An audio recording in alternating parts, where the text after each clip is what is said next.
الحمدللہ رب العالمین والصلاة والسلام علی سید الانبیاء والمرسلین وعلی آلہ واصحابہ اجمعین الی یوم الدین۔ الحمدللہ آج 9 جولائی 2023 کو سنڈے کے دن ہمارا یہ پبلک سیشن نمبر 102 منعقد ہونے جا رہا ہے۔ آپ کے یہ ریئل ٹائم جو سوالات ہیں یہ پرچیوں کی شکل میں میرے پاس آ چکے ہیں، انہیں انشاءاللہ ہم بعد میں ڈسکس کریں گے۔ پہلے ایک اس ویک کا کرنٹ ایشو، ایک ویڈیو کافی وائرل ہوئی، میں چاہ رہا ہوں اس کے اوپر اپنی ورڈکٹ بھی دے دوں۔ پاکستان میں ایک مین سٹریم میڈیا کا چینل ہے سونو ٹی وی کے نام سے، کچھ عرصہ پہلے وہ لانچ ہوا ہے۔ اس پہ نیوز بیٹ کے نام سے ایک پروگرام چلتا ہے، وہ پہلے کسی اور چینل پہ چلتا تھا۔ جب اس پروگرام کی جو اینکر ہیں وہ اس ٹی وی چینل کے اوپر آ گئیں تو وہ پھر پروگرام بھی اپنا ساتھ لے کر آئیں۔ اس پروگرام میں انہوں نے عید کے موقع کے اوپر ایک اچھا ٹاپک رکھا تھا کہ عید قربان جو ہے وہ ہمیں قربانی کا درس دیتی ہے، اور سورۃ الحج میں اللہ تعالیٰ نے واضح فرمایا ہے کہ اللہ تعالیٰ کو تمہاری قربانیوں کا نہ خون پہنچتا ہے نہ گوشت پہنچتا ہے، بلکہ تمہارے دلوں کا تقویٰ دیکھا جاتا ہے۔ اس کانٹیکسٹ میں ٹاپک تھا کہ اسلام جو کہ قربانی کا درس دیتا ہے، اسلام کے ماننے والے لوگ چاہے حکمران ہوں یا عوام ہوں، وہ سب ایک دوسرے کے اوپر ظلم کیوں ڈھاتے ہیں۔ یہ مرکزی ٹاپک تھا اس پروگرام کا۔ اس میں انہوں نے 3 گیسٹ بلائے ہوئے تھے، اور ان تینوں میں ہمارے مشہور زمانہ مولانا طاہر اشرفی صاحب حفظہ اللہ تعالی، جو دیوبندی مکتب سے تعلق رکھتے ہیں، اشرف تھانوی کی نسبت کی وجہ سے انہوں نے اپنے ساتھ اشرفی لگایا ہوا ہے، وہ موجود تھے۔ اور کاؤنٹر نیریٹو کے طور پر انہوں نے ساحل ادیم بھائی کو بلایا ہوا تھا، ایک مشہور یوٹیوبر ہیں دین کے حوالے سے، ماشاءاللہ ان کی کافی خدمات ہیں۔ ان سے جو ہمارا علمی اختلاف ہے وہ ایک الگ چیز، اور ایک نیوٹرل گیسٹ بلائے ہوئے تھے انہوں نے۔ ویڈیو تو میرا خیال ہے آپ میں سے اکثر لوگوں نے دیکھ لی۔ کتنے لوگ ہیں جنہوں نے ویڈیو دیکھ لی؟ ذرا ہاتھ کھڑا کریں جی۔ تو اس کا مطلب ہے کہ وہ ویڈیو آلموسٹ جو لوگ شوق رکھنے والے لوگ ہیں وہ دیکھ چکے ہیں۔ کافی وائرل ہوئی وہ ویڈیو۔ اس میں انہوں نے گفتگو کا آغاز تو مولانا طاہر اشرفی صاحب سے کیا کہ وہ اپنا پوائنٹ آف ویو سامنے رکھیں، تو انہوں نے ایگری کیا اینکر کے ساتھ کہ آپ کی باتیں درست ہیں، لیکن اینکر نے کاؤنٹر کوسچن کے طور پر ان سے پوچھا کہ اس کا ذمہ دار کون ہے، اصل یہ بات بتائیں۔ اب ظاہر ہے کہ کس عالم کی جرت ہے اخلاقاً وہ مان لے کہ ہم لوگ مجرم ہیں اس پورے معاملے میں۔ عزتیں عوام سے ویل کرتے ہیں، چندے عوام سے کھاتے ہیں، اور الٹیمیٹلی جب ذمہ داری اٹھانے کی بات آتی ہے پھر بھی بجائے خود اٹھانے کے، بھئی آپ کو چندوں پہ بھرتی کیا تھا نا اس کام کے لیے، تو آپ سے ہی پوچھیں گے نا کہ آپ نے دین کے لیے کیا کیا، تو پھر وہ ذمہ داری عوام کے اوپر ڈال دیتے ہیں۔ اور یہی کام کیا طاہر اشرفی دیوبندی صاحب نے۔ انہوں نے کہا کہ علماء کی تقریریں ہی لوگ نہیں سنتے آ کر، عربی خطبے کے وقت، یعنی جو دوسری اذان کے بعد ایک خطبہ ہوتا ہے مختصر سا، اس وقت تو لوگ انٹر ہو رہے ہوتے ہیں مسجد میں، تو وہ جب علماء کا واعظ ہی نہیں سنیں گے تو انہیں کیسے پتہ چلے گا کہ انہوں نے کیا کرنا ہے؟ چلیں انہیں تو نہیں پتہ چل رہا، کیا علماء کو بتانے میں یہ کامیاب ہوئے ہیں کہ آپ نے لوگوں کا استحصال نہیں کرنا، لوگوں پہ ظلم نہیں کرنا؟ تو خود ان کے سر شرم سے جھک جائیں گے کہ یہ تو اپنی کیٹیگری کو نہیں منوا سکے۔ وہ تو ہر وقت ایک دوسرے کے پاس بیٹھے ہوتے ہیں نا مدارس میں، ان کے اسٹوڈنٹس۔ تو عوام کے اوپر انہوں نے ڈالا۔ انہوں نے کہا عوام تو دوسرے خطبے کے وقت آتی ہے جو عربی والا ہے اینڈ پہ، تو جب وہ ہماری بات ہی نہیں سنیں گے تو ان کی اصلاح کیسے ہوگی؟ خیر، پھر جب ساحل ادیم بھائی کی باری آئی تو انہوں نے بھی اپنا پوائنٹ آف ویو سامنے رکھا، اور اس میں انہوں نے ہر وہ چیز جو ایگری کرنی چاہیے تھی وہ کی اینکر کے ساتھ، کہ علماء کی بھی خدمات ہیں، ہم اس کا انکار نہیں کرتے، لیکن جتنا انہیں کام کرنا چاہیے تھا وہ انہوں نے نہیں کیا۔ پلس انہوں نے یہ بھی مانا کہ پاکستان جو انیشلی تو ظاہر ایک سیکولر ریاست بننے جا رہی تھی، محمد علی جناح رحمہ اللہ تعالی مسلمان ضرور تھے، لیکن اس طرح کے وہ پریکٹسنگ مسلمان نہیں تھے کہ وہ اسے اسٹرانجلی کوئی اسلامی ریاست بنانا چاہتے تھے، لیکن علماء کی وجہ سے ہی پبلک اکٹھی ہوئی اور ایک ریلیجیس نعرہ بھی مل گیا جس میں مذہب کا رنگ بھی تھا، پاکستان کا مطلب کیا، لا الہ الا اللہ۔ اور پھر پاکستان بننے کے بعد سب سے زیادہ اگر کریڈٹ میں کسی کو دیتا ہوں تو مولانا مودودی رحمہ اللہ تعالی ہیں، قرارداد مقاصد کے حوالے سے ان کی بہت بڑی کنٹریبیوشن ہے، اور اس میں جب یہ بات مان لی گئی کہ پاکستان میں حاکمیت اعلیٰ کا مالک جو ہے وہ اللہ ہے، اور پاکستان کی عوام اس حق کو اس اعتبار سے ایگزیکیوٹ کریں گے کہ وہ اپنے نمائندے چنیں گے، لیکن پاکستان میں کوئی بھی قانون قرآن و سنت کے خلاف نافذ العمل نہیں ہوگا۔ اس کے بعد جو کوئی اس میں باریکیاں ہیں، ان میں کچھ کمزوریاں موجود ہیں، لیکن اوورآل ان پرنسپل یہ بات مان لی گئی، اور اسی پہ مولانا مودودی رحمہ اللہ تعالی نے ورڈکٹ دی تھی کہ آج ریاست پاکستان نے کلمہ پڑھ لیا ہے۔ یعنی اس سے پہلے وہ ایک صرف عام ڈیموکریٹک ملک بنا تھا، لیکن قرارداد مقاصد کے بعد وہ اسلامی جمہوریہ پاکستان، جس میں ریاست کا جو دستور ہے وہ اسلام اورینٹڈ ہوگا، لیکن ساتھ ہی ساتھ جو غیر مسلم ہیں انہیں بھی مکمل آزادی ہوگی۔ اب یہ بھی نہیں ہونا چاہیے کہ اسلام کے نام کے اوپر یہاں پہ رہنے والے ہندوؤں کا یا کرسچنز کا استحصال کرنا شروع کر دیا جائے۔ پاکستان کے جھنڈے میں ایک وائٹ کلر کی پٹی ہے جو اس چیز کو ریپرزینٹ کرتی ہے کہ مسلمانوں کے علاوہ بھی باقی لوگوں کے لیے یہ امن کی جگہ ہے، اور گرین والا پورشن انہوں نے مسلمانوں کو ریپرزینٹ کرنے کے لیے رکھا ہوا ہے۔ تو علماء کی جو کنٹریبیوشن ہے اسے ساحل ادیم بھائی نے کہا کہ ہم ایکسیپٹ کرتے ہیں، اس میں تو کوئی دوسری رائے نہیں ہے، لیکن جتنا کام انہیں کرنا چاہیے تھا اتنا یہ کر نہیں سکے۔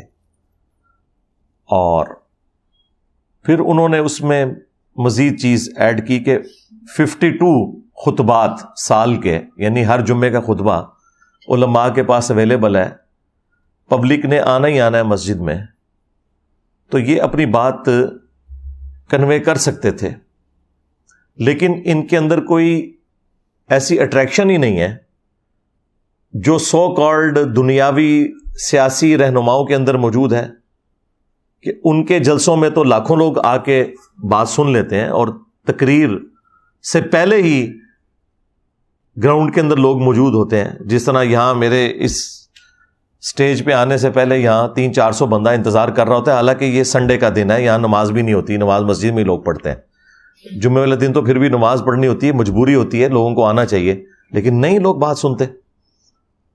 تو انہوں نے کہا کہ یہ اب دیکھنے کی ضرورت ہے کہ علماء کے اندر اٹریکشن کیوں نہیں ہے، کہ 52 خطبات اویلیبل ہیں ان کے پاس، یہ اپنی بات کنوے کر سکتے تھے لیکن نہیں کر سکے یہ۔ اور جمعے کے خطبات بھی لوگ جو ہیں وہ عین وقت پہ مسجد کے اندر آتے ہیں سننے کے لیے۔ اب یہ والا جو پورشن ہے یہ آلریڈی طاہر اشرفی صاحب نے خود مانا ہوا تھا کہ لوگ نہیں آ کے ہماری بات سنتے۔ اب وہی بات جب ساحل ادیم بھائی نے ریپیٹ کی تو یہ ان کو کاٹ گئی، مطلب بات تو سیم ہی ہو رہی تھی، لیکن وہ اسے اپنے اوپر کرٹیسزم انہوں نے سمجھ لیا۔ پلس انہوں نے یہ کہا کہ دیکھیں آئنسٹائن ہے یا اسی طریقے سے دنیا میں جو بڑے بڑے لوگ ہیں ان کی لیگیسی کوئی آگے جماعتیں نہیں لے کے چل رہی، نہ ان کے پاس کوئی پلیٹ فارم ہے، ان کا اپنا کام بول رہا ہے، اور لوگ پیشن کے ساتھ جو فزکس کی فیلڈ کے لوگ ہیں وہ آئنسٹائن کو نیوٹن کو پریزنٹ کرتے ہیں، اسی طریقے سے کیمسٹری کی فیلڈ کے لوگ اپنے بڑوں کا ذکر کرتے ہیں، اور لوگوں کو انہوں نے اس اعتبار سے قائل کر لیا، اور بات ٹھیک بھی ہے. سائنس نے آج ہماری جو زندگی آسان کی ہے، یہ ساری برکات ہمیں اجمیر شریف والوں نے تو نہیں دی ہیں، نہ بغداد شریف والوں نے دی ہیں، اور نہ دیوبند شریف نے، اور نہ بریلی شریف نے. یہ بیچارے تو پوری زندگی یہی نہیں طے کر سکے کہ اسپیکر میں نماز ہونی چاہیے یا نہیں ہونی چاہیے.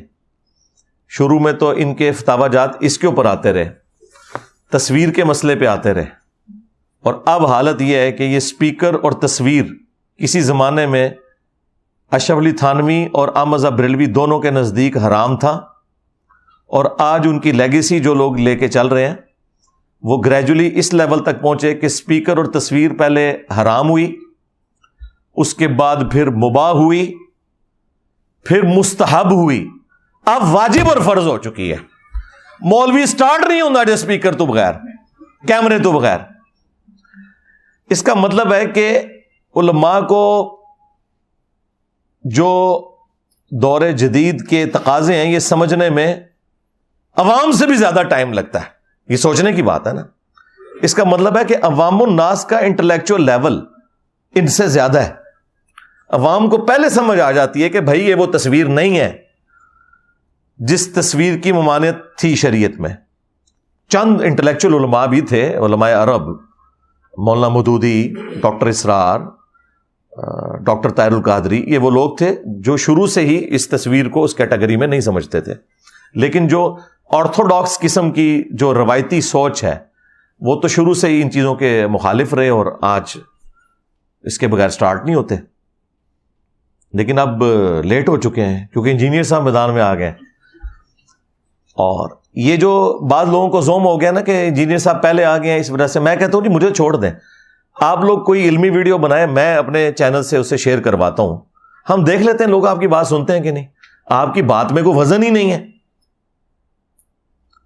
اور خدا نہ خواستہ اگر آپ کامیاب ہو گئے قرآن و سنت بیان کرنے میں، اور یہ میں صرف مزاح کے طور پر کہہ رہا ہوں، میری تو خواہش ہے، تو میں تو اپنے سٹیج پہ آپ کو بٹھاؤں گا جس پہ آپ قرآن و سنت آ کے بیان کریں، بجائے فقہ حنفی بیان کرنے کے، صوفیاء کے جھوٹے واقعات بیان کرنے کے، بابوں کی کتابوں کے ریفرنسز دینے کے. اللہ کی کتاب اور اس کے محبوب صلی اللہ علیہ وآلہ وسلم کی سنت بیان کریں جو اتھینٹک نالج ہے، تو لوگ آپ کی بات سنیں گے.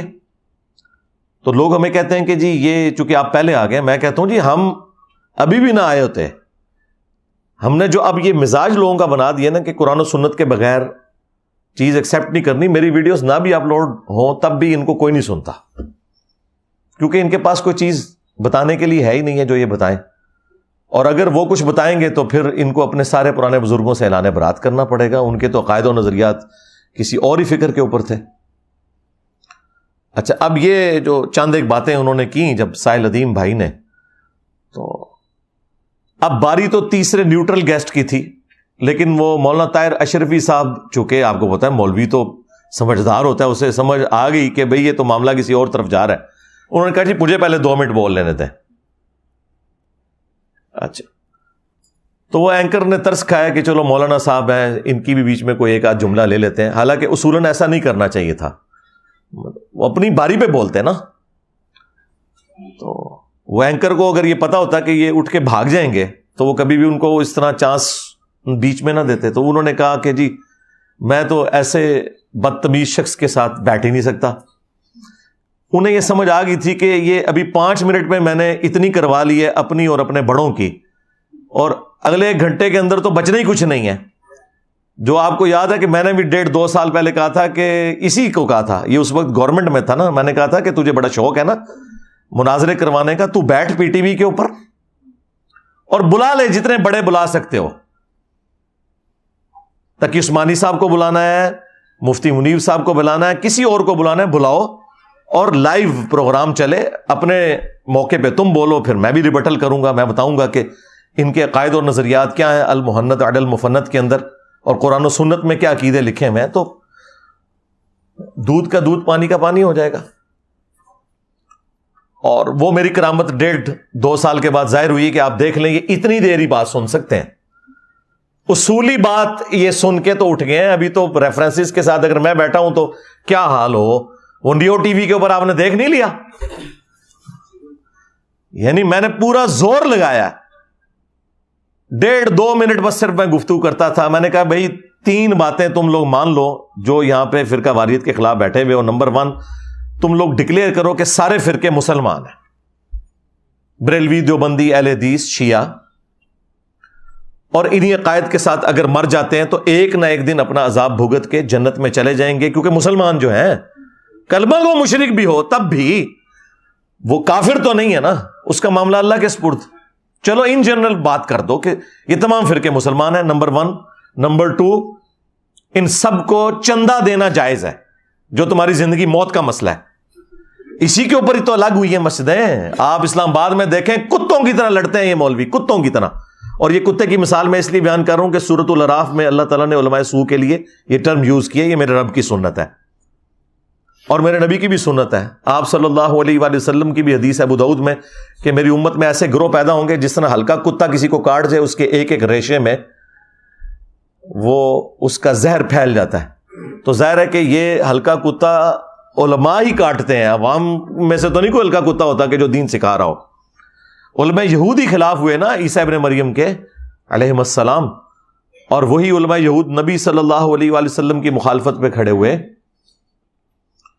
تو یہ کتے کی مثال میں نے اس لیے بیان کی کہ کتے کی طرح لڑتے ہیں.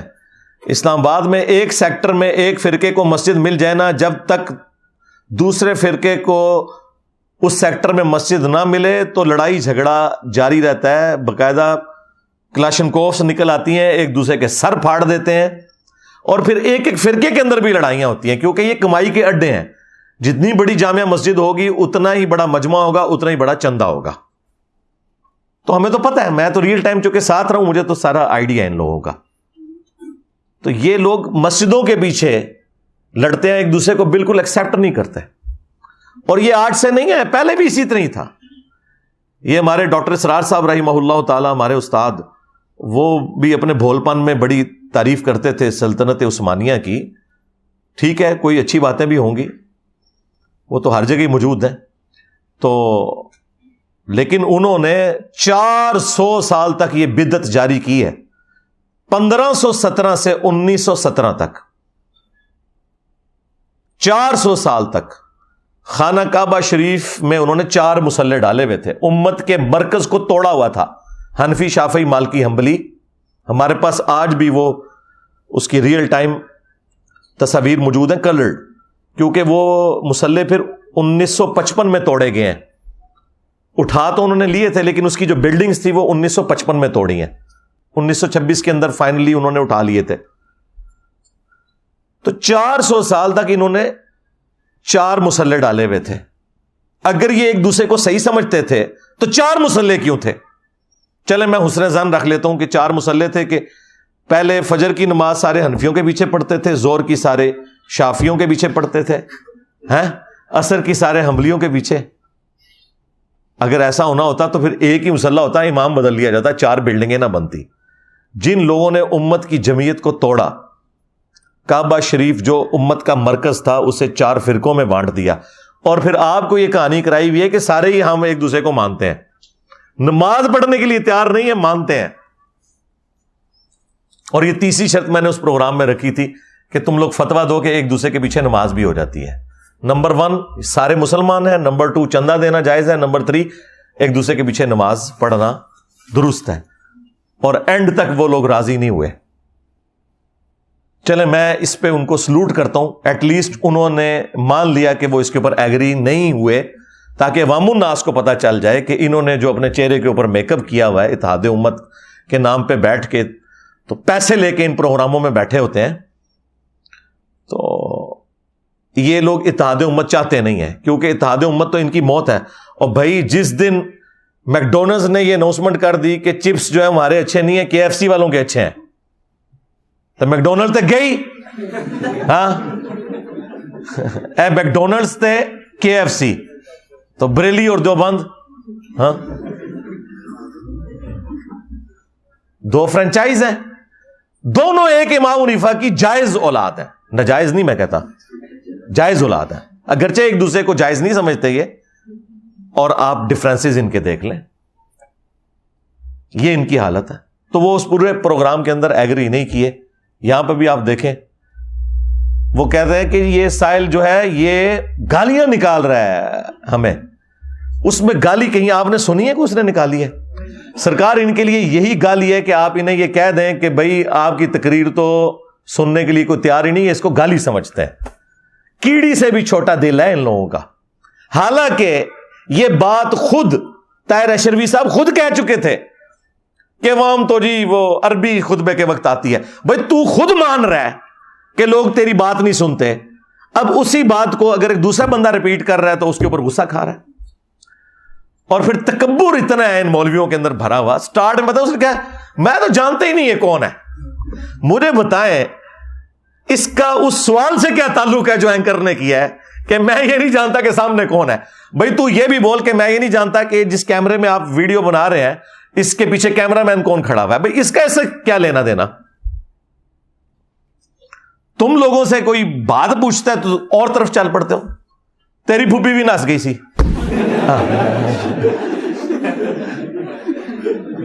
بات ہے کرنے والی, سوال کوئی اور ہو رہا ہے تو پھوپھی کی تو ناچ گئی بھائی. پھوپھی بے شک ناچ گئی ہوئے لیکن سوال تو اپنی جگہ قائم ہے. تو کہتا میں تو اسے جانتا ہی نہیں ہوں یہ کون ہے. پھر کہا کہ یہ لا علم ہے. یہ ان کے پاس ایک بڑی ایک ورڈکٹ ہے موٹی سی. پھر کہا کہ جی یہ اسے اخلاق ہی نہیں ہے, اور یہ جو ہے علماء کے یہاں پہ بخیے ادھیڑ رہا ہے مولوی صاحب کہہ کے. تو مولوی صاحب کہہ رہے ہیں نا, اور کیا کہے تمہیں؟ پادری صاحب کے مولوی ہو نا, اور کیا ہو. اور یہ ریسپیکٹیبل ورڈ ہے, تمہاری وجہ سے بدنام ہوا نا, ٹھیک ہے نا. اس سے بہتر اور لفظ کیا ہو سکتا تھا. اور پھر یہ کہتا ہے کہ جی انتہائی بےہودہ انسان ہے یہ بےہودہ کا لفظ بھی اس نے استعمال کیا. اور پھر اینڈ پہ کہا جی میں معذرت کرتا ہوں, اٹھ کے وہاں سے وہ کالر مائک اتار کے چلے گئے. یہ ان لوگوں کا ٹوٹل ٹیمپرامنٹ ہے. یہ لوگ بات سننے کے لیے تیار ہی نہیں. ان میں اتنا حوصلہ نہیں ہے کہ اپنے مخالف کی بات سن لیں.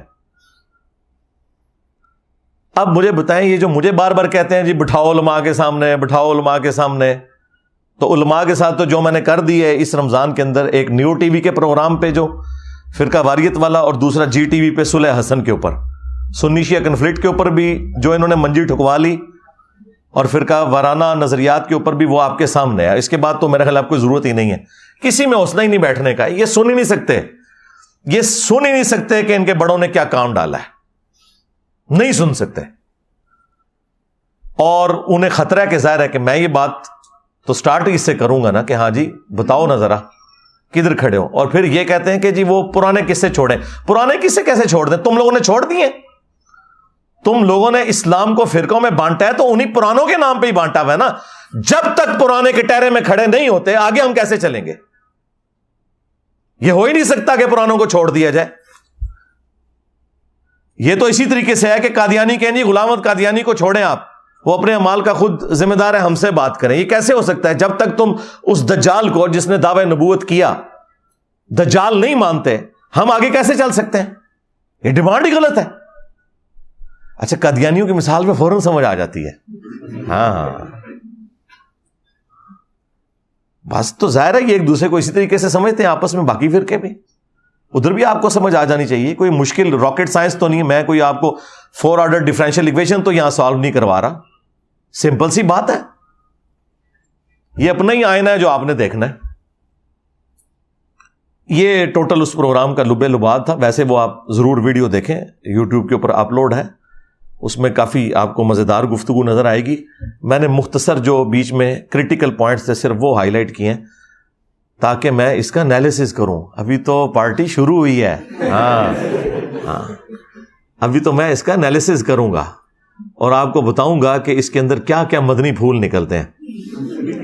ہم وہاں موجود تو نہیں تھے, لیکن اللہ کا شکر ہے جب ہم اس کو ایڈریس کریں گے تو عوام الناس کو کوئی تھوڑی بہت بیچ میں کوئی بات ایسی تھی نا جو سمجھ نہیں آئی کہ یہ کس اسٹیشن سے بول رہا ہے اور وہ کس اسٹیشن سے جواب دے رہا ہے, تو وہ آپ کو سمجھ آ جائے گی. لیکن تفصیل میں جانے سے پہلے ایک دفعہ دروشی پڑھ لیں. اللہم صلی علی محمد وعلی آل محمد واصحاب محمد وازواج محمد وامت محمد اجمعین الی یوم الدین. پہلے تو ہم شروع کرتے ہیں میٹھی میٹھی باتوں سے. یعنی کہ ساحل ادیم بھائی نے جو باتیں کی ہیں ان کا میں کریٹیکل انالیسس کروں گا. طاہر اشرفی صاحب کو ہم پھر بعد میں دیکھیں گے. ساحل ادیم بھائی نے وہاں جو بنیادی بات کی تھی نا ایک، وہ یہ تھی کہ یہ اصل وجہ جو ہے نا اس سارے کے سارے ایشو کی، وہ ہے اس امت کی اور علماء کی قرآن سے دوری. قرآن ہمارے پاس اللہ کی کتاب موجود تھی، لیکن اس کتاب کو ہمارا وہ طبقہ یعنی علماء کا جو کسٹوڈین تھا وہ اس طریقے سے اٹریکٹ فل فارم میں پبلک تک پہنچا نہیں سکا، جس کی وجہ سے باوجود اس کے کہ 52 ٹائمز وہ سال میں یعنی ہر ہفتے ایک دفعہ جمعے کا ممبر اس کے پاس اویلیبل ہے، اس طرح کی فیسلٹی اور کسی بھی جو موومنٹ ہے اس کے پاس موجود نہیں ہے جو اسلام کی اس تحریک میں موجود ہے. اس کے باوجود اس سے کوئی فائدہ نہیں اٹھایا جا سکا، اور یہ ذلت جو کچھ ہم دیکھ رہے ہیں اس کے پیچھے جو بنیادی وجہ ہے وہ یہی ہے. تو بالکل ٹھیک ہے، یہ کوئی نئی بات نہیں ہے. یہ بات اللہ کے محبوب صلی اللہ علیہ وآلہ وسلم نے پہلے ہی فرما دی تھی. صحیح مسلم میں حدیث ہے کہ اللہ کے محبوب صلی اللہ علیہ وآلہ وسلم نے فرمایا، بے شک اللہ تعالیٰ اس کتاب کی وجہ سے بعض لوگوں کو عروج دیتا ہے اور بعض لوگوں کو پستی کا شکار کرتا ہے، زوال پذیر کرتا ہے. اور پریکٹیکلی ہم نے دیکھا ہے. اس لیے تو ڈاکٹر اقبال نے اسی مسلم شریف کی حدیث کی ٹرانسلیشن کی تھی جواب شکوہ میں، وہ زمانے میں معزز تھے مسلمان ہو کر اور تم خوار ہوئے تارک قرآن ہو کر. یعنی صحابہ کرام علیہم رضوان اور اہل البیت علیہم السلام نے نبی صلی اللہ علیہ وآلہ وسلم کی نصیحت پر عمل کرتے ہوئے قرآن کو پکڑا اور زمانے کے امام بن گئے، اور تمہاری خواری کی وجہ ہے قرآن کو چھوڑنا.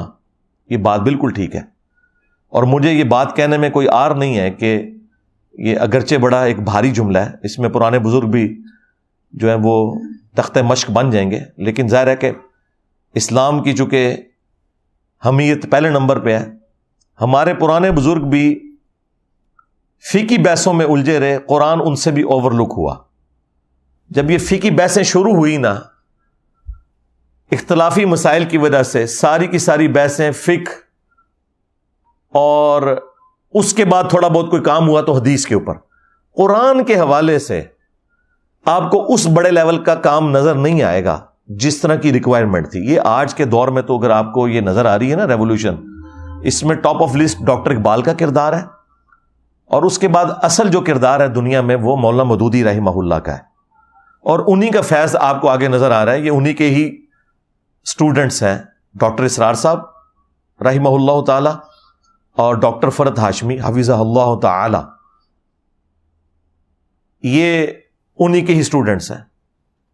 ڈاکٹر فرد ہاشمی کے جو والد تھے وہ جماعت اسلامی کے سرگودا کے امیر تھے. اس وقت پریزنٹ ورلڈ میں دنیا میں جہاں قرآن کی آواز نظر آ رہی، ایون نعمان علی خان وہ بھی انڈائریکٹلی مودودی صاحب کے اسٹوڈنٹ ہیں، کیونکہ ڈاکٹر اسرار صاحب کے اسٹوڈنٹ ہیں آگے سے.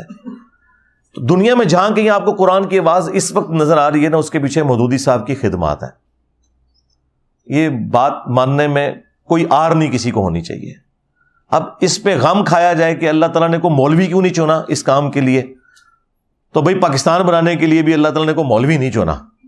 ہاں، اور بعد میں نہ مولانا مودودی کوئی مولوی تھے، نہ کوئی ڈاکٹر اسرار صاحب مولوی طبقے سے تھے، نہ احمد دیدار صاحب، نہ ڈاکٹر ذاکر نائک. یہ اللہ تعالیٰ اپنا کام جس سے مرضی لے لے. اللہ چاہے تو ایک ایسے شخص سے جس کی زبان میں لکنت ہے 300 سال کی فرعون کی حکومت ختم کروا دے. وہ اللہ نے اپنی پاور شو کرنی ہوتی ہے نا. تو یہ اللہ کے فیصلے ہوتے ہیں. تو یہ ڈاکٹر اقبال کا جو شعر ہے یہ مسلم شریف کی حدیث کی ٹرانسلیشن ہے. وہ زمانے میں معزز تھے مسلمان ہو کر اور تم خوار ہوئے تارک قرآن ہو کر. یہ بات بالکل ٹھیک کی ساحل ادیم نے. اور اللہ کے محبوب صلی اللہ علیہ وآلہ وسلم کی تربیت اللہ تعالیٰ نے قرآن میں خود کر دی تھی. وَأُوحِيَ إِلَيَّ هَذَا الْقُرْآنُ لِأُنذِرَكُمْ بِهِ وَمَنْ بَلَغَ. اے نبی تم فرماؤ یہ قرآن اللہ تعالیٰ نے مجھے اس لیے وحی کیا ہے کہ اس قرآن کے ذریعے میں تمہیں بھی تبلیغ کر دوں اور جس تک یہ دعوت پہنچ جائے وہ بھی قرآن کے ذریعے آگے بات کرے. یہ انسٹرومنٹ آف دعوت ہے نبی صلی اللہ علیہ وآلہ وسلم کا. یہ پچھلے ویک کو میں نے جو سویڈن میں یہ گستاخی ہوئی ہے اس پہ میں قرآن کے اوپر آلموسٹ 1 گھنٹہ بولا ہوں. میں دوبارہ وہ ساری آیات اور احادیث مجھے جو ازبر ہیں میں وہ فی البدی سنانا شروع کروں تو 1 گھنٹہ اور لگ جائے گا. جسے شوق ہے وہ والی ویڈیو ضرور دیکھیں. یہ انسٹرومنٹ آف دعوت ہے. پھر سورہ قاف میں اللہ تعالیٰ نے فرمایا فذکر بالقرآن من یخاف وعید. اے نبی قرآن کے ذریعے واعظ و نصیحت کریں, جو بھی اللہ کی دھمکی سے ڈر جائے اسے آپ نصیحت کریں اس کتاب کے ذریعے. اور مزے کی بات آپ کو بتاؤں, صحیح مسلم میں حدیث ہے کہ نبی صلی اللہ علیہ وآلہ وسلم کہ جمعے کا جو خطبہ تھا وہ اکثر سورہ قاف ہی ہوا کرتی تھی. یہ سورت نمبر 50. ایک ہے سورت الکہف جو اصحاب الکہف والی ہے, وہ 18 نمبر ہے. وہ جمعے کے وظیفے میں آتی ہے. المستدرک للحاکم میں صحیح سند سے حدیث ہے کہ جو کوئی پڑھ لے اسے تو اگلے جمعے تک اللہ تعالیٰ کی طرف سے ایک نور اس کے لیے مقرر ہو جاتا ہے. لیکن ایک سورہ قاف ہے, 2 نقطوں والا قاف, حروف مقطعات میں سے, سورت نمبر 50 پارہ نمبر 26 میں. مختصر سی سورت ہے. اس کے اوپر میری تفصیلی ویڈیو مسئلہ نمبر 59 ریکارڈ ہے جو میں نے پوری سورت اس میں کور کی تھی. کیا زبردست انداز میں اللہ تعالیٰ نے اپنا تعارف کروایا ہے, فکر آخرت اور جدید جو سائنٹیفک فیکٹس ہیں ان کے حوالے سے بھی میں نے تفصیلی گفتگو اسی سورت کے کانٹیکسٹ میں کی تھی. مختصر سی سورت ہے وہ. اس کی آخری آیت ہے یہ فذکر بالقرآن من یخاف وعید. تو مسلم شریف میں ہے کہ نبی علیہ السلام کی جو جمعے کی تقریر ہے وہ اکثر سورہ قاف ہوا کرتی تھی. آپ کی جمعے کی تقریر ہوئی قرآن سے ہی ہوتی تھی, ساری اسی کے سینٹرڈ ہوتی تھی.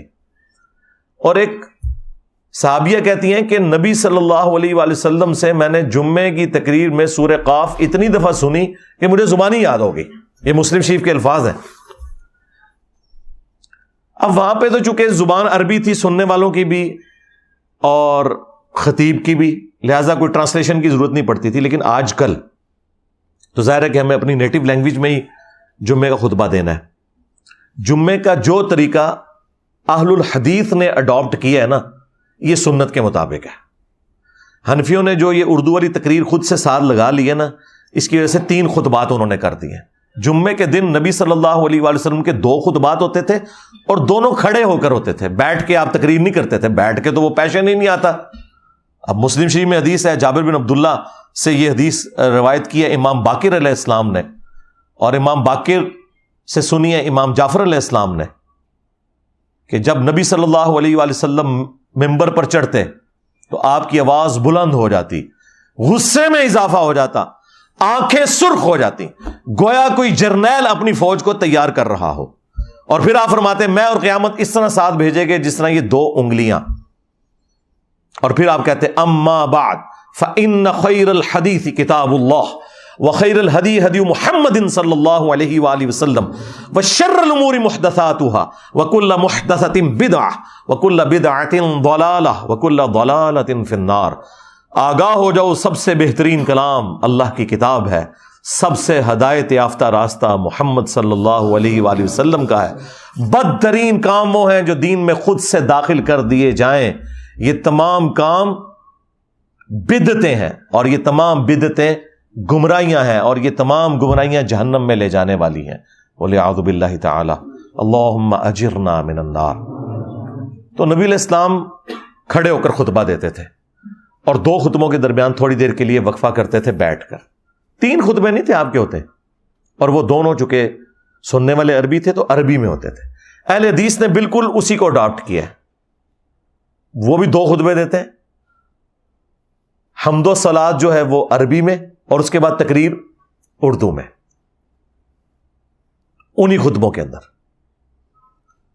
اور کھڑے ہو کر, تاکہ وہ خطیب کا جوش بھی نظر آئے. جمعے کا خطبہ جو ہے وہ غامدی سٹائل میں تو نہیں ہونا, اس سے تو دنیا میں چینج نہیں آئے گی. چینج تو آئے گی اگریسو سٹائل سے. تو نبی صلی اللہ علیہ وآلہ وسلم کے اس پیٹرن کو اس اعتبار سے اہل حدیث نے جو جمعے کا طریقہ اڈاپٹ کیا. یورپ امریکہ میں وہ 2 خطبے انگلش میں ہونے چاہیے, حمد و صلات عربی میں ہو, باقی اس کی تقریر والا پورشن جو ہے وہ انگلش کے اندر ہو، اپنی نیٹو لینگویج کے اندر. سندھی ہیں تو سندھی زبان میں کریں، کوئی اردو بول کے کوئی دھونس ڈالنے کی ضرورت نہیں ہے. مسئلہ بات سمجھانا ہے. اگر کہیں پنجابی لوگوں کو بہتر آتی ہے، پنجابی میں خطبہ ہونا چاہیے اور کھڑے ہو کر دونوں خطبے ہوں، اور اس میں قرآن بیان ہو، بابوں کی سٹوریاں بیان نہ ہو. ہاں، پھر جب ہم اس طرح کی باتیں کرتے ہیں، یہ کہتے ہیں جی ہمارے بزرگوں کا مذاق اڑاتے ہیں، بھی آپ لوگوں نے اپنے بزرگوں کا مذاق خود اڑوایا ہے. آپ لوگوں نے دین جو امت کو دیا ہے نا، سواریاں سوار کی ہیں مکے اور مدینے کی آوازیں لگا کر، عزتیں امیل کی ہیں تم نے اللہ اور اس کے رسول کے نام کے اوپر، عز و جل و صلی اللہ علیہ وآلہ وسلم. چندے بٹورے ہیں، جدادیں منائی ہیں، لیکن الٹیمیٹلی دھوکہ یہ دیا ہے کہ اس امت کو جا کے تم نے بغداد شریف، اجمیر شریف، دیوبند شریف میں جا کے پھینک دیا. غداری کی ہے تم لوگوں نے رسول اللہ کے ساتھ صلی اللہ علیہ وآلہ وسلم. پھر دیکھ لو اللہ تعالیٰ نے کتنی بڑی بلا تھوڑے ہوتے چھڑ دیتی ہے. کہندے نے جی انسانی تاریخ ہی جتنا بڑا فتنہ نہیں آیا. بالکل صحیح کیا ہے تو، اوڑا پیر نہیں جنہیں میرے سر دی قیمت رکھی ہے. ہاں، انہوں نے کیا ہے کہ اتنا بڑا فتنہ اسلامی تاریخ ہی نہیں آیا. بالکل اے عربی والا فتنہ تواڈے اوتے اتنی بڑی آزمائش کدے پئی نہیں سی. یہ بالکل صحیح بات کی ہے.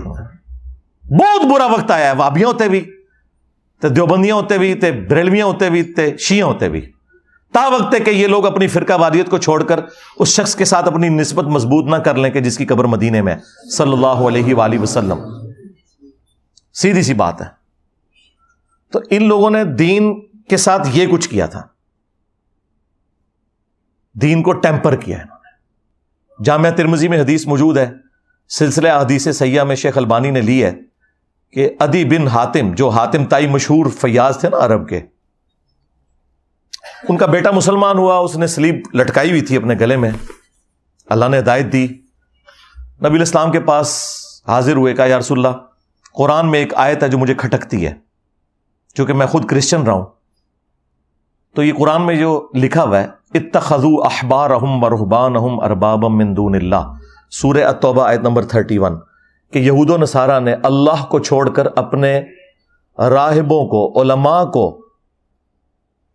جوگیوں کو اور صوفیوں کو، احبار یعنی وہ علماء جو علم کی گہرائی میں اترے ہوئے ہوں، رہبان یہ راہب کی جمع ہے، صوفی جوگی، یہ اعلیٰ حضرت نے بھی یہی ترجمہ کیا ہوا ہے، یہی بنتا ہے. ان کو اپنا رب مان لیا تھا اللہ کے مقابلے پر. تو یا رسول اللہ ہم تو اپنے علماء کی کوئی عبادت نہیں کرتے تھے، اپنے جوگیوں صوفیوں کی کوئی عبادت نہیں کرتے تھے. آپ علیہ السلام نے فرمایا کہ مجھے بتاؤ کہ کیا تم اپنے ان صوفیوں، جوگیوں، علماء کے کہنے پر، احبار اور رہبان کے کہنے پر حلال چیز کو حلال اور حرام کو حرام نہیں تصور کر لیا کرتے تھے؟ ان کا یا رسول اللہ ایسے ہی تھا. فرمایا یہی تو ان کو رب بنانا ہے، کیونکہ شریعت کا کسٹوڈین اللہ ہے اور اس کا ریپریزنٹیٹو وقت کا پروفٹ. اچھا یہاں پہ تو عدی ابن حاتم کو جواب دینا چاہیے تھا، جو ہمارے مدرسوں میں سکھایا جاتا ہے کہ یا رسول اللہ اگر علماء سے پوچھ کر نہ چلتے تو کس کے پیچھے چلتے؟ کتنے گیا میرا دماغ. دیکھو جب عدی ابن حاتم سے حضور یہ کہہ رہے تھے کہ تم اپنے علماء اور بزرگوں کے کہنے پر حلال کو حلال اور حرام کو حرام نہیں مان لیتے تھے، تو ان کو کہنا چاہیے تھا یا رسول اللہ ڈگری تے ہونا گول ہے نا، وہی دسن گے منو دین، میں تو جاہل ہوں، میں نے تو علماء سے پوچھ کے ہی چلنا تھا نا. اس کا مطلب ہے اللہ کے نبی کیا کہہ رہے تھے کہ علماء سے پوچھ کے ضرور چلو لیکن دلیل بھی دیکھو، اور اگر کوئی بڑے سے بڑا مولوی بھی قرآن و سنت کے خلاف بات کرے تو تمہیں چھوڑ دینا چاہیے تھا. اور یہ سیم بات قرآن میں بھی لکھی ہوئی ہے، ایتونی بکتاب من قبل ھذا او اثارۃ من علم ان کنتم صادقین. نبی ان کافروں سے کہو کہ اگر تم اس قرآن کو نہیں مانتے نا، لاؤ اس سے پہلے کوئی اور کتاب جو اللہ کی طرف سے نازل ہوئی ہو، یا انبیاء کے آثار یعنی احادیث یا سنت، ان سے مجھ سے آ کے بات کرو. یہ کیا بات ہوئی کہ بزرگوں نے فرما دیا اور ہمارے بابوں نے کہہ دیا؟ لاؤ کتاب، یعنی اللہ کے نبی علیہ السلام کو بھی یہ سکھایا گیا آپ نے ان سے کتاب ڈیمانڈ کرنی. ایتونی بکتاب من قبل ھذا، ایک کتاب مانگنی، دوسری کیا؟ او اثارۃ من علم، یا علم کے آثار، سنت، کتاب اور علم. تو یہی تو ہم نے عرض کیا ہے کہ نام ہے بابی، نام ہے بابی، میں ہوں مسلم علمی کتابی، علم بھی کتاب بھی. ایتونی بکتاب من قبل ھذا او اثارۃ من علم ان کنتم صادقین. یہاں آپ لوگوں کو بتایا نا جناب کہ یہ لکھا ہوا ہے جی قرآن و سنت میں، آگے سے جناب پڑھ جاتے ہیں اور کسٹوڈین دین کے بنے ہوئے ہیں. آپ اندازہ کریں، آپ فزکس کے پروفیسر کو تو بھری کلاس میں یہ کہہ سکتے ہیں کہ حضرت یہ جو آپ نے فارمولہ لکھا ہے کتاب میں اس طرح نہیں ہے، وہ آپ سے نہیں لڑے گا، وہ کہے گا تھینک یو بیٹا. مولوی کیا کہے گا؟ Thank you. مولوی کا ایٹیچیوڈ کیا ہوگا؟ آپ کو علماء سے بات کرنے کا طریقہ ہی نہیں آتا، نال ترے چار ویسے ہی پڑتی کیتے انہوں نے سجے کھبے. یا پھر اینڈ پہ جب زیادہ غصہ آئے گا نا، آپ ذرا کمرے میں تشریف لیں. واہ واہ، اللہ دے بندے ہو، تقریراں کر دو باہر اوپر مجمع، سوال پوچھنے سے کمرے میں تشریف لیں، کوئی جواب ہی نہیں آتا ہوتا. اور کمرے چ نہ جانا، مہربانی کریے. انہوں کو تقریر باہر کی تھی جنا تے جواب بھی باہر دو گے. ہمیں تو بڑا بتایا کہ حضرت عمر سے پبلکلی لوگوں نے جب پوچھا حضرت سلمان فارسی نے کہ آپ نے کرتا کیسے سلوایا ہے، وہ کمرے میں جا کے تو نہیں پوچھا تھا، تقریراں کر دو باہر تے سوال دے دو جواب اندر.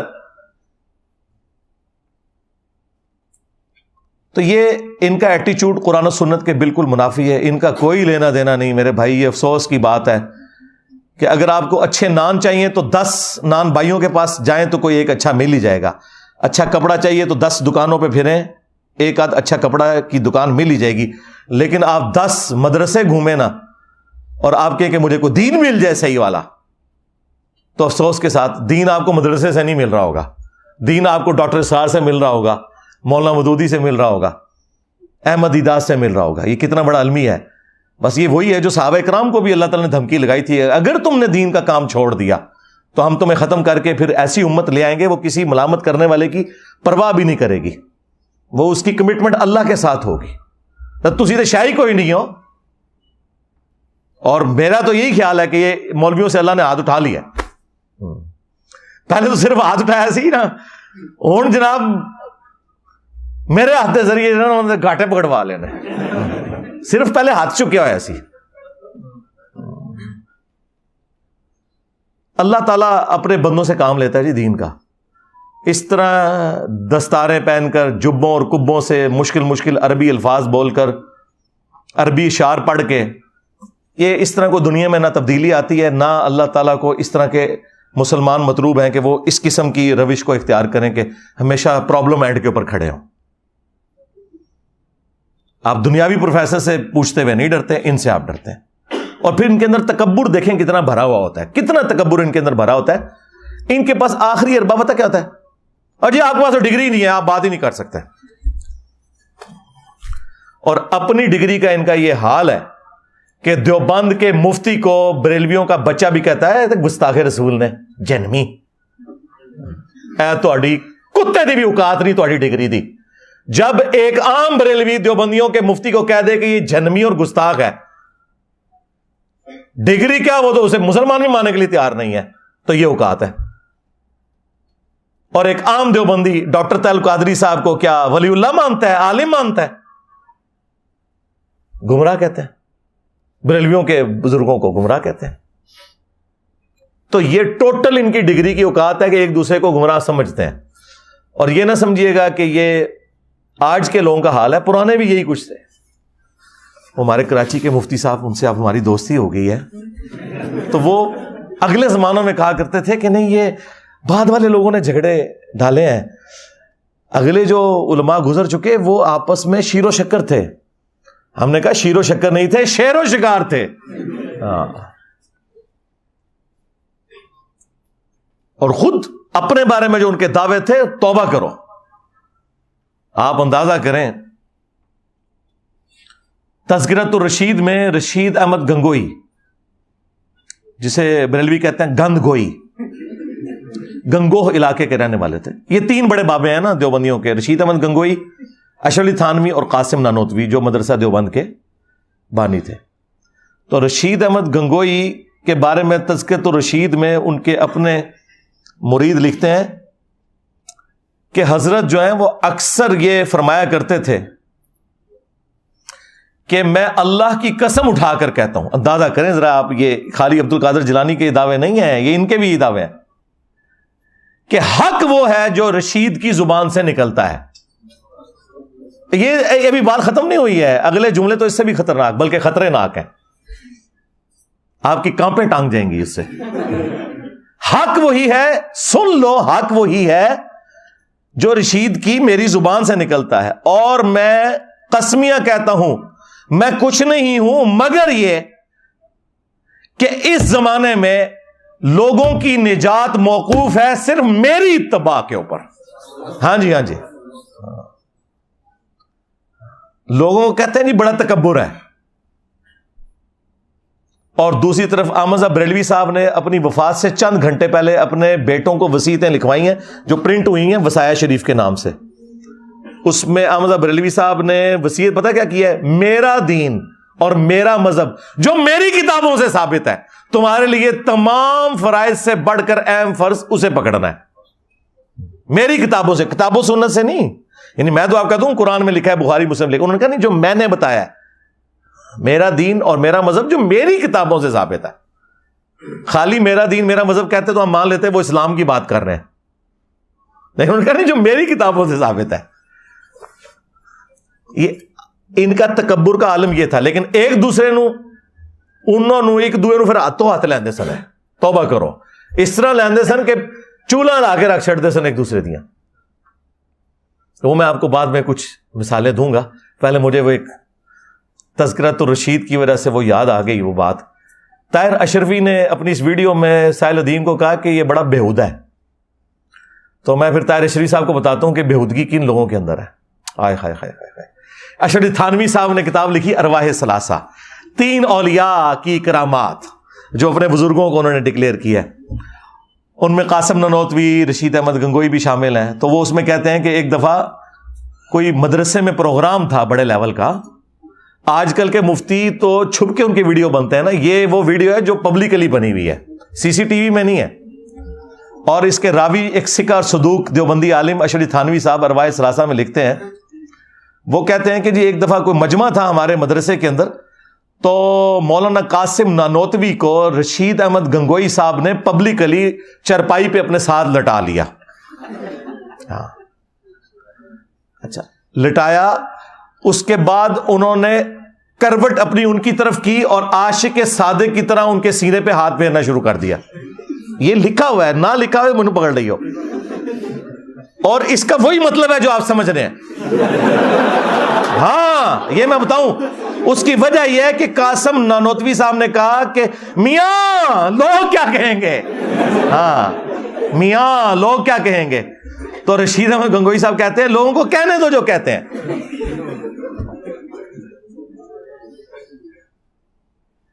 بزرگوں کے سینوں اور قبروں سے فیض لینے کے ہم قائل ہیں, جو المعند میں لکھا تھا. یہ سینے سے فیض اس طرح لیا جاتا ہے, اور قبروں سے فیض بھی اسی میں لکھا ہوا ہے ارواح ثلاثہ میں, کہ مرنے کے 6 سال کے بعد قاسم نانوتوی صاحب وہ جو میاں میاں کر رہے تھے کہ میاں لوگ کیا کہیں گے, جو اس کیس میں مفعول تھے, تو وہ مفعول جو ہیں وہ اپنی قبر سے نکلے اور دیوبند کے 2 مولویوں کی صلح کروا کے قبر میں واپس چلے گئے. خواب میں نہیں, بیداری میں, بیداری میں. مجھے طارق جمیل صاحب نے فون کیا, مجھے کہتے ہیں یار لکھا ہوا ہے. میں نے کہا جی بالکل لکھا ہے. انہوں نے کتاب بھیج, میں کتاب بھیج دی, انہوں نے پڑھ بھی لیا. اس کے بعد جو کچھ انہوں نے کہا وہ سینسر ہے.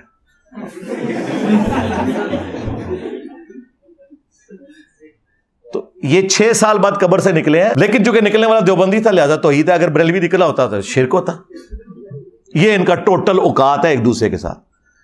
اب واپس ہے وہ میاں جو تھے نا جی, وہ تو یہاں تک صرف بات ختم نہیں ہوئی ہے. تذکرۃ الرشید سے مجھے یاد آیا تھا, تو تذکرۃ الرشید میں لکھا ہے کہ ایک دفعہ رشید احمد گنگوئی صاحب نے خواب دیکھا کہ مولانا قاسم نانوتوی دلہن کی شکل میں ان کے عقد میں آئی ہیں. جی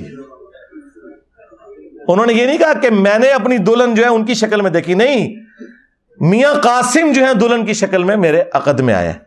پھر آگے بھی انہوں نے لکھا ہے, اور وہ اگلے والے الفاظ آپ خود پڑھ لیجیے گا. اینڈ پہ انہوں نے اس کی جو تشریح کی ہے وہ یہ ہے کہ چونکہ رشید احمد گنگوئی کے مرنے کے بعد قاسم نانوتوی نے ان کے اسٹوڈنٹس کی دیکھ بھال کرنی تھی نا, تو اس لیے اس قسم کا خواب آیا.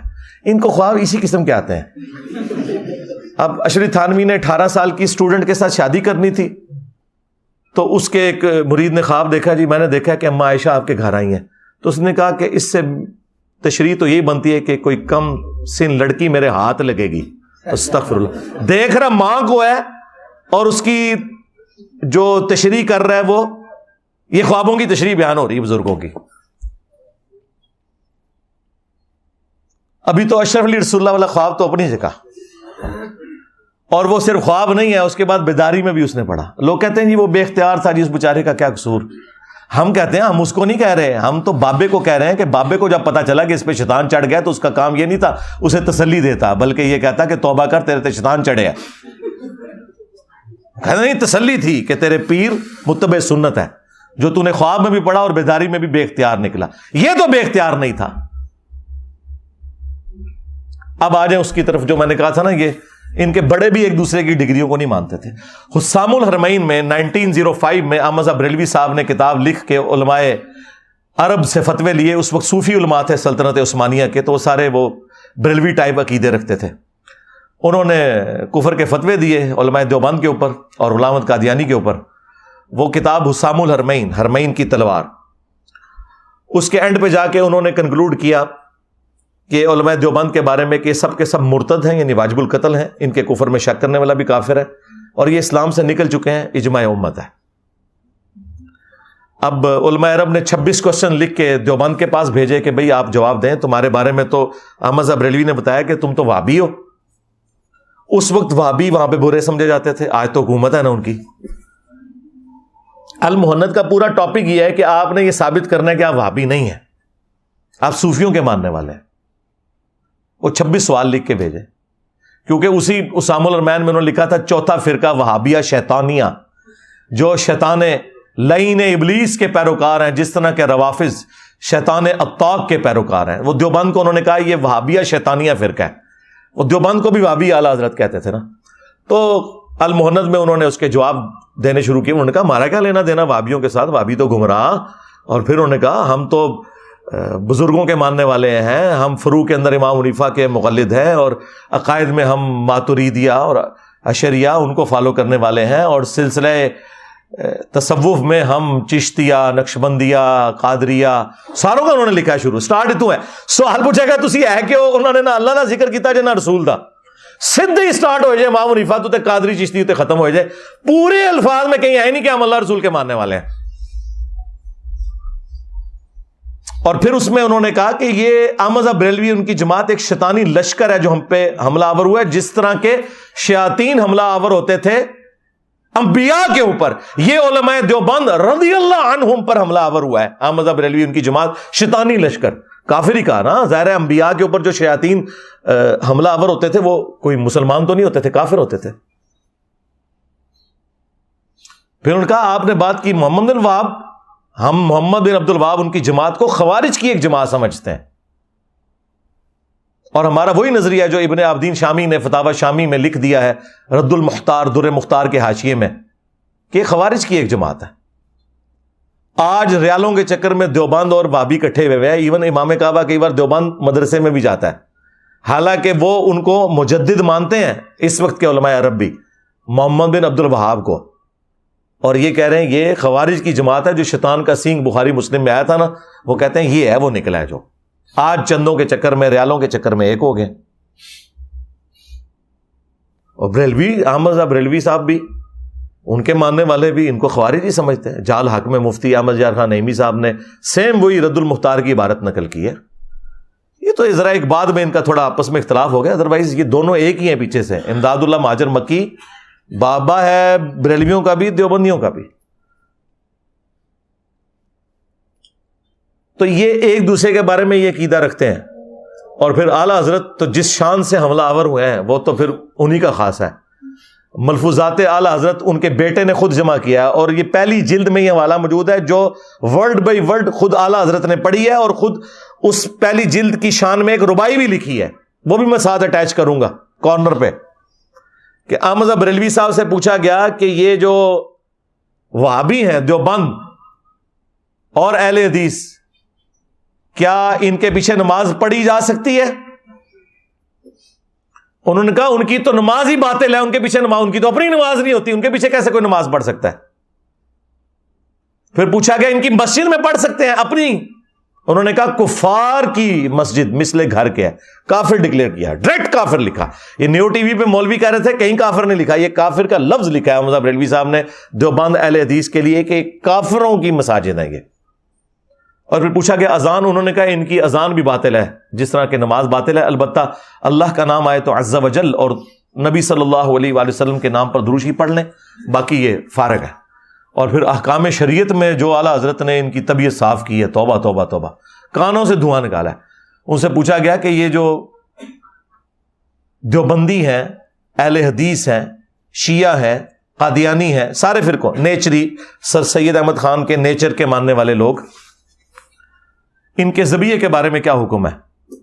کہ ٹھیک ہے ویسے تو یہ کافی نہیں ہے آپ کے نزدیک, لیکن اگر یہ جانور ذبح کر دیں تو سوال ویسے بالکل ٹھیک کیا تھا انہوں نے کہ یار قرآن نے تو تھوڑا لینیٹ ویو لیا ہے کہ سورہ المائدہ میں آیا کہ یہود و نصارہ کا ذبیحہ حلال ہے تمہارے لیے, اہل کتاب کا. تو انہوں نے اسی اعتبار سے سوال کیا کہ یار یہود و نصارہ سے تو یہ لوگ بہتر ہی ہیں, کم از کم اللہ رسول کے ماننے والے ہیں, دیوبندی, اہل حدیث, شیعہ یا ایون قادیانی بھی ہوں, انہوں نے وہ جو کفری عقیدہ رکھا, لیکن اوور آل وہ یہود و نصارہ کی طرح تو نہیں ہے نا. یہود و نصارہ تو نبی علیہ السلام کو مانتے ہی نہیں سرے سے.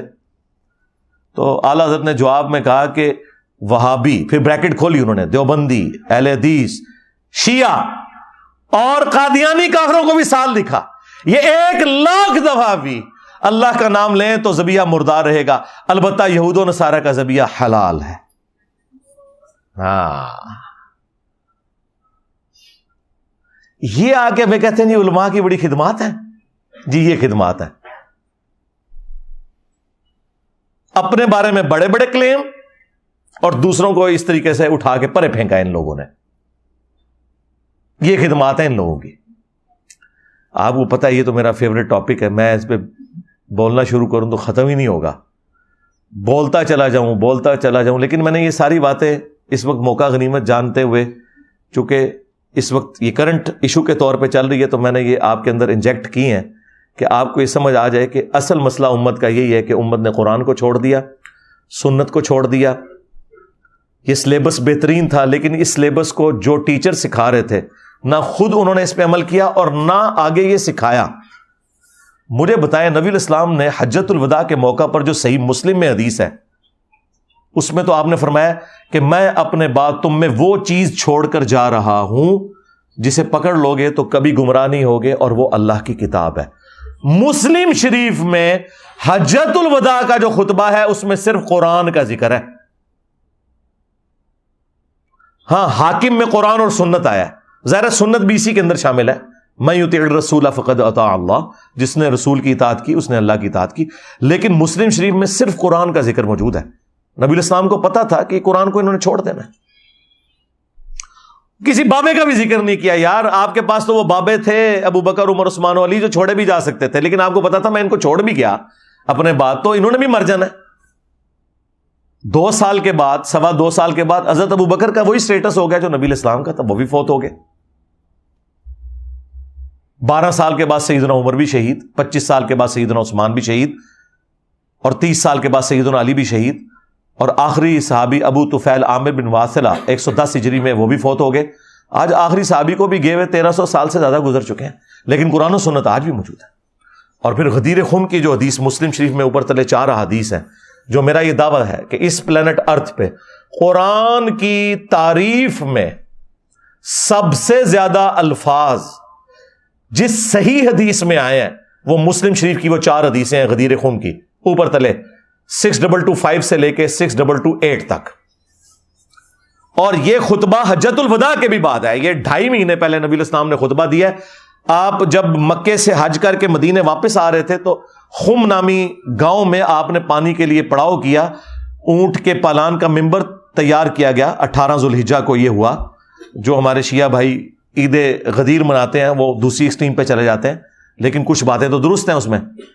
نبی الاسلام کی گفتگو ہی کنکلوڈنگ ہے. اے لوگوں آگاہ ہو جاؤ, میں بھی ایک انسان ہوں, قریب ہے کہ اللہ کا قاصد یعنی موت کا فرشتہ میرے پاس آئے اور میں اس کی دعوت قبول کر لوں. میں اپنے بعد تم میں 2 بھاری چیزیں چھوڑ کر جا رہا ہوں. ان میں سے پہلی چیز اللہ کی کتاب ہے, اس میں ہدایت ہے, اس میں نور ہے. اللہ کی کتاب اللہ کی رسی ہے. ہاں وَاعْتَصِمُوا بِحَبْلِ اللَّهِ جَمِيعًا وَلَا تَفَرَّقُوا. رسی کی تشریح ہر بندے نے اپنی اپنی کی ہوئی تھی, اور نبی علیہ السلام نے کہا اللہ کی کتاب اللہ کی رسی ہے, جو اسے پکڑے گا ہدایت پر ہوگا, جو چھوڑ دے گا گمراہ ہو جائے گا. اور زید بن ارقم کہتے ہیں پھر نبی علیہ السلام ہمیں ترغیب دلاتے رہے اللہ کی کتاب اللہ کی کتاب اللہ کی کتاب. اور پھر فرمایا دوسری بھاری چیز میرے اہل البیت ہیں, میں اپنے اہل البیت کے معاملے میں تمہیں اللہ کا خوف دلاتا ہوں, میں اپنے اہل البیت کے معاملے میں تمہیں اللہ کا خوف دلاتا ہوں, میں اپنے اہل البیت کے معاملے میں تمہیں اللہ کا خوف دلاتا ہوں. 3 دفعہ فرمایا, یعنی میرے بعد ان کے ساتھ حسن سلوک کرنا. لیکن امت بالکل الٹ چلی, نہ کتاب اللہ کو پکڑا ہدایت کے لیے اور نہ اہل البیت کو زندہ چھوڑا, بالکل الٹ چلی. اللہ کے فضل سے یہ پلیٹ فارم غدیر خم پہ کھڑا ہے, توحید قرآن والی بیان ہو رہی ہے اور اہل البیت کا وہ دفاع ہو رہا ہے جو کبھی شیعان علی نے بھی نہیں کیا, سو کالڈ شیعان علی.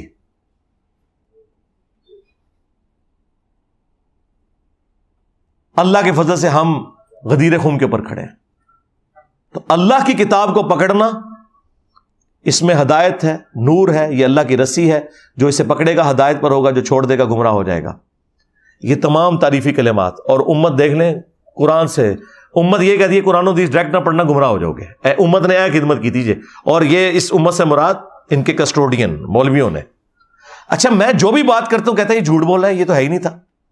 میں نے کہا کہ یہ لوگ کہتے تھے کہ بغلوں میں بت رکھ کے آتے تھے, رفع الیدین ہوتا تھا, اس لیے یہ انہوں نے جھوٹ مشہور کیا تھا. یہ کہتے ہیں ہم نے کبھی نہیں کہا. اب یہ اس سے بھی انکاری ہو گئے, کہتے ہیں ہم نے تو کبھی نہیں کہا قرآن و حدیث ڈائریکٹ پڑھو گے تو گمراہ ہو جاؤ گے. ہر چیز سے انکاری ہو رہا ہے. چلو ان پڑھانا شروع کر دو.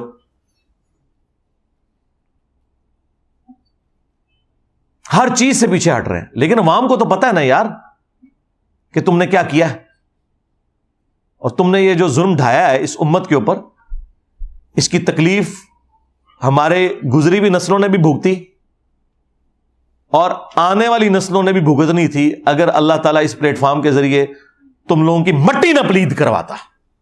اب تو میں یہ کہہ سکتا ہوں کہ تمہاری مٹی پلید کروائی ہے جو کچھ تم نے کیا تھا اس امت کے ساتھ. نبی علیہ السلام تو قرآن, اہل بیت, قرآن, سنت, یہی بات کر کے گئے. اور آج جو کوئی یہ کہتا ہے کہ جی یہ قرآن کو چھوڑنے کی وجہ سے یہ سب کچھ ہوا, اس کو یہ کہتے ہیں اس کو بات کرنے کی تمیز نہیں ہے, یہ بےہودہ ہے, یہ علماء کی توہین کر رہا ہے. تو علماء نے اپنی توہین خود کی ہے نا, ہم نے تو نہیں کہا کہ وہ اس طرح کی حرکتیں کریں کہ لوگ انہیں باتیں کرتے. پہلے تو لوگ ڈرتے ہوئے بولتے نہیں تھے نا. یہ تو آج یہ آپ کو جو اتنی لمبی زبانیں لوگوں کی نظر آ رہی ہیں نا, یہ ہماری وجہ سے لوگوں کو ہمت ہوئی ہے کہ یہ ان جو وقت کے خدا بنے ہوئے تھے, یہ لوگ زمینی خدا بنے ہوئے تھے انورٹڈ کاماس کے اندر, نعوذ باللہ من ذالک, ان کو للکارا ہے اللہ کے فضل سے. تو ان کے پاس آخری معنی یہ ڈگری دکھائیں, یہ مسئلہ بھی میں حل کر دوں. سب سے پہلے ڈگری تو ہماری قرآن میں آئی ہے, کنتم خیر امۃ اخرجت للناس تأمرون بالمعروف وتنہون عن المنکر وتؤمنون باللہ. تم بہترین امت ہو جو لوگوں کے نفع کے لیے نکالی گئی, لوگوں کو اللہ کی طرف بلاتے ہو, نیکی کا حکم دیتے ہو, برائی سے روکتے ہو, اور اللہ پر ایمان رکھتے ہو. اللہ پر ایمان تیسرے نمبر پر ذکر ہوا, نیکی کا حکم اور برائی سے روکنا پہلے نمبر پر ذکر ہوا, کیونکہ یہ حمیت ہوگی تو پھر آپ کا ایمان اللہ پر کامل ہوگا. تو ہماری ڈگری ہے قرآن میں. علماء بہترین امت نہیں, پوری امت بہترین امت. ٹھیک ہے لیڈ علماء نہیں کرنا ہے, لیکن علماء وہ ہوں گے جو ایک دوسرے کو کافر سمجھتے ہیں. اگر ان علماء سے مراد آپ صحابہ کرام, اہل بیت, سکہ تابعین, تبع تابعین میں سے امام حنیفہ, امام شافعی, احمد بن حنبل, امام مالک, امام بخاری, امام مسلم, ان لوگوں کو لیتے تو ہم مانتے ہیں. آپ تو صرف ان کے نام کے اوپر چندے کھا رہے ہیں. آپ کو بخاری کی حدیث رفع الیدین والی بتا دی جائے نا, رکوع میں جاتے وقت اور رکوع سے اٹھتے وقت, یا مسلم شریف سے رفع الیدین کی حدیث, تو وہیں آپ لوگوں کی کھوتی مر جاتی ہے. اگلے زمانوں میں وہ گدھے کے اوپر نا وہ سامان لے کے جاتے تھے. اگر وہ کسی سے ادھار گدھا مانگ لے نا تو وہ کہتے مر گیا میرا کھوتا تھے, یہ کھوتی مر جاتی سی نہ تھی. تو اللہ کے محبوب صلی اللہ علیہ وآلہ وسلم کی تعلیمات کے ساتھ غداری اصل میں ان لوگوں نے کی ہے جنہوں نے امت کو اس چکر میں ڈال دیا. تو ڈگری موجود ہے. صحیح بخاری میں حدیث ہے بلغوا عنی ولو آیا، پہنچا دو میری طرف سے خواہ تمہیں ایک آیت ہی آتی ہو، ایک آیت ایاک نعبد و ایاک نستعین. یہ تو ہم نے بچے بچے کو رٹوا دی ہے، کیا ہم یہ آگے نہ بیان کریں؟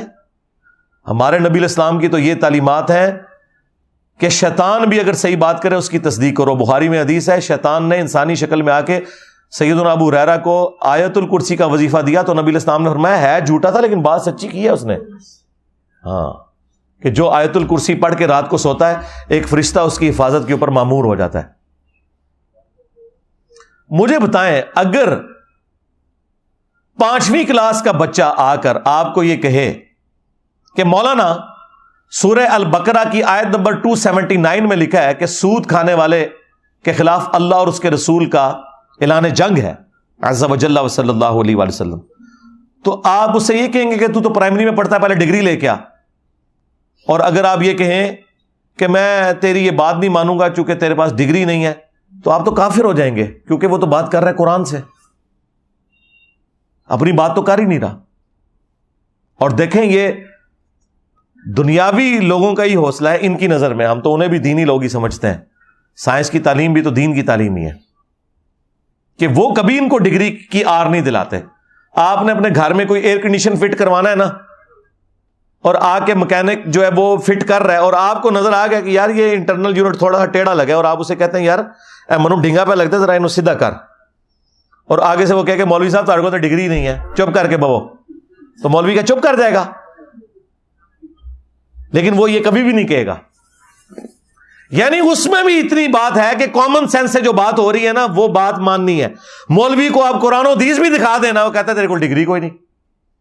ہونا چاہیے کہ ان کے ساتھ مکینک بھی یہی سلوک کریں اور ان کے ٹیڑھے لگا کے جائیں ایسی، اور ٹیڑھا تھوڑا سا بھی لگ جائے نا ہم بھگتے ہیں پھر پانی اندر ہی گرنا شروع ہو جاتا ہے. آپ کو پتا ہے وہ جو پانی آپ باہر پائپ نکالتے ہیں اگر ٹیڑھا ہو جائے نا تو جیسے وہ اس طرح فل ہوتا ہے نا بجائے پائپ سے نکلنے کے نیچے گرتا ہے، کار اندر پانی پکڑنا شروع ہو جائے گا، پھر وہ پتا لگے گا بھی ڈگری لگائی ہوئی ہے رٹ. آج تک کسی سائنٹسٹ نے نہیں کہا کہ حضرت یہ جو آپ جب سورج گرہن کی نماز کے بارے میں بتا رہے تھے اور آپ نے ساتھ یہ کہا کہ سورج گرہن اس وقت لگتا ہے کہ جب چاند سورج اور زمین کے درمیان آ جاتا ہے، یہ تو ایک سائنٹیفک فیکٹ تھا، ایک فزیکل فینومین آف نیچر تھا جو سائنس نے آپ کو بتایا ہے، تو یہ آپ نے کس طرح بیان کر دیا؟ آپ کے پاس تو ڈگری نہیں ہے. کبھی کہا ہے کسی سائنٹسٹ نے؟ وہ خوش ہوتے ہیں کہ سائنس پھلے پھولے، ہم نے جو محنت کی تھی وہ لوگوں تک پہنچے. مولوی کا دل کیڑی جتنا ہے، آپ اسی کا ترجمہ بخاری مسلم سے قرآن سے اس کو دکھائیں یا عوام کو دکھائیں، یہ کہتے ہیں ڈائریکٹ نہ پڑھو. اور میں آپ کو بتاؤں ہم ڈائریکٹ نہیں پڑھتے، یہ جھوٹ بولنا بھی آپ بند کریں. جب میں لوگوں سے کہتا ہوں کہ بریلوی ہو تو احمد بریلوی کا ترجمہ پڑھو، تو میں تو احمد بریلوی سے قرآن پڑھوا رہا ہوں. میں نے کون سا خود قرآن کا ترجمہ لکھ کے دیا آپ کو؟ دیوبندی ہو تو اشرف تھانوی کا ترجمہ پڑھو، تو کیا میں نے اپنا ترجمہ آپ کو دیا یا اشرف تھانوی کا ترجمہ بتایا؟ تو کس کی جرت ہے دیوبندی یا بریلوی کی کہ وہ یہ کہ میں اعلیٰ حضرت سے یا اشرف تھانوی سے بہتر ترجمہ کر سکتا ہوں؟ کسی کی جرت نہیں ہے. تو ہم ڈائریکٹ ان سے ہی پڑھوا رہے ہیں. جیسا صحابہ کرام پڑھے لکھے نہیں تھے لیکن ان کی زبان کے اندر قرآن نازل ہوا، اللہ تعالیٰ نے انہیں ہدایت دے دی. تو اسی طریقے سے آج قرآن جب اردو زبان میں آ گیا اور عوام الناس اسے پڑھے گی تو اسے ہدایت مل جائے گی، بالکل مل جائے گی، بالکل واضح ہے. تو یہ جو کہتے ہیں نا علماء سے انجینئر صاحب متنفر کروا رہے ہیں یا سائل ادیم متنفر کروا رہے ہیں، علماء سے نہیں متنفر کروا رہے ہیں، ان کے کرتوتوں سے متنفر کروا رہے ہیں. آپ اپنے کرتوت ٹھیک کر لیں. رہے علماء تو 99 قتل تو آپ نے بھی کیے ہوئے ہیں. اگر میں یہ کہوں یہ گلے پھاڑنے والے مولویوں سے اور دیوبندیوں سے کہ آپ لوگ جمعے کے خطبے میں یہ دعا کروایا کریں کہ اے اللہ ہمارے بچوں کو اعلیٰ حضرت امام احمد بریلوی کی طرح دین کی خدمت کرنے کی توفیق عطا فرما، تو کیا کوئی وہابی آمین کہے گا؟ یا میں بریلویوں کی مسجد میں دعا کرواؤں کہ یا اللہ ہمارے بچوں کو احسان اللہ ظہیر کی طرح دین کی خدمت کرنے کی توفیق عطا فرما؟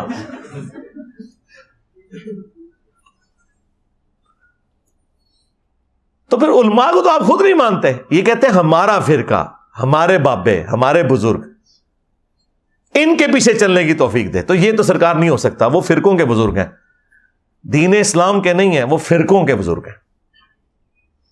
باقی منو بڑا وٹ ہوتا جی نہ ہوتے ٹھیک ہے، میں اور بھی ایک گھنٹہ بول سکنا، لیکن میں ابھی فی الحال اسی کے اوپر کنکلوڈ کرتا ہوں. صلو علی محمد وآل محمد، اللہم صلی علی محمد وعلی آل محمد واصحاب محمد وازواج محمد وامت محمد اجمعین الی یوم الدین، آمین. اللہم انی اسألک بانک انت اللہ لا الہ الا انت الاحد الصمد الذي لم يلد ولم يولد ولم يكن له كفوا احد وإلهكم إله واحد لا إله إلا هو الرحمن الرحيم الف لام میم اللہ لا إله إلا هو الحي القيوم اللهم صل على محمد وعلى آل محمد اللهم ربنا آتنا في الدنيا حسنة وفي الآخرة حسنة وقنا عذاب النار ربنا آتنا من لدنك رحمة وهيئ لنا من أمرنا رشدا رب ارحمهما كما ربياني صغيرا ربنا هب لنا من أزواجنا وذرياتنا قرة أعين وجعلنا للمتقين إماما اللهم اغفر لحينا وميتنا وشاهدنا وغائبنا وصغيرنا وكبيرنا وذكرنا وأنثانا اللهم من أحييته منا فأحيه على الإسلام ومن توفيته منا فتوفه على الإيمان. اے اللہ، جن جن بھلائیوں کا سوال تیرے محبوب صلی اللہ علیہ وآلہ وسلم نے تجھ سے کیا، ہمارے حق میں، ہمارے ماں باپ کے حق میں، ہمارے بیوی بچوں کے حق میں، پوری امت کے حق میں قبول منظور فرما. جن جن چیزوں کے شر سے تیرے محبوب علیہ السلام نے تیری پناہ طلب کی، تمام مسلمانوں کو ان چیزوں کے شر سے اپنی پناہ عطا فرما. بالخصوص انڈیا، کشمیر، فلسطین، چائنا، یمن، عراق، شام، جہاں کے بھی مسلمان پریشانی کے عالم میں، اے اللہ غیب سے ان کی عزت، آبرو، جان و مال کی حفاظت فرما. اے اللہ ہمارے ملک پاکستان کی اور پورے عالم اسلام کی خیر فرما، اندرونی اور بیرونی خطرات سے محفوظ فرما. اے اللہ حاضرین کے دلوں میں جو جو نیک اور جائز دعائیں ہیں قبول فرما. حاضرین کے جو چھوٹے بڑے رشتہ دار فوت ہو چکے ان کی مغفرت فرما، جو بیمار ہیں انہیں شفا عطا فرما. یہ تمام دعائیں تمام مسلمانوں کے حق میں قبول و منظور فرما. سبحان ربک رب العزت عما یصفون وسلام علی المرسلین والحمد للہ رب العالمین وصلی اللہ علی النبی الکریم وعلی آلہ واصحابہ اجمعین الی یوم الدین، آمین.